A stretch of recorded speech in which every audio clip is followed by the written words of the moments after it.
की व्रत कथा के अनुसार एक बार शीतला सप्तमी के दिन एक महिला और उसकी 2 बहुओं ने व्रत रखा था।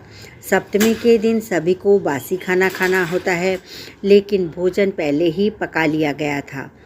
लेकिन दोनों बहुओं को कुछ समय से पहले ही माँ बनी थी। कहीं बासी भोजन खाने से वे या उनकी संतान बीमार ना हो जाएं, इसलिए बासी भोजन उन्होंने नहीं खाया।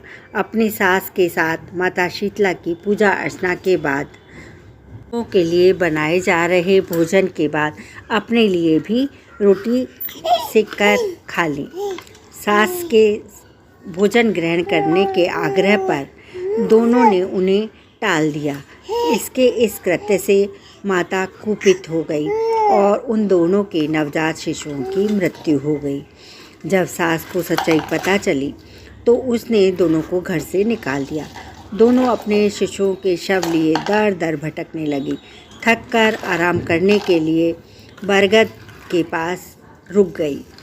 वहीं पर ओरी व शीतला नामक 2 बहनें भी थीं, जो अपने सर में पड़ी जुओं से परेशान थी। दोनों बहुओं ने उनकी मदद की और उन बहनों को आराम मिला।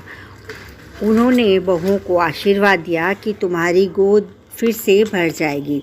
तब बहुओं ने उन बहनों का बताया कि हमारी तो हरी भरी गोद ही लुट गई है। इस पर शीतला ने उन्हें लाड़ लड़ाते हुए कहा कि पाप कर्म का दंड तो भुगतना ही पड़ेगा। बहुओं को एहसास हुआ कि वे कन्याएं साक्षात माता हैं, जो वे उनके चरणों में पड़ गईं और क्षमा याचना करने लगी। माता ने भी उनके पश्चाताप के बाद उन्हें माफ़ कर दिया और उनके मृत बालक जीवित हो गए। तब दोनों खुशी खुशी अपने धाम लौट आई। इस चमत्कार को देखकर सब हैरान रह गए। धीरे धीरे समय के साथ माता शीतला की व्रत कथा सभी लोगों तक पहुंची और लोगों ने माता का आशीर्वाद प्राप्त किया। माता शीतला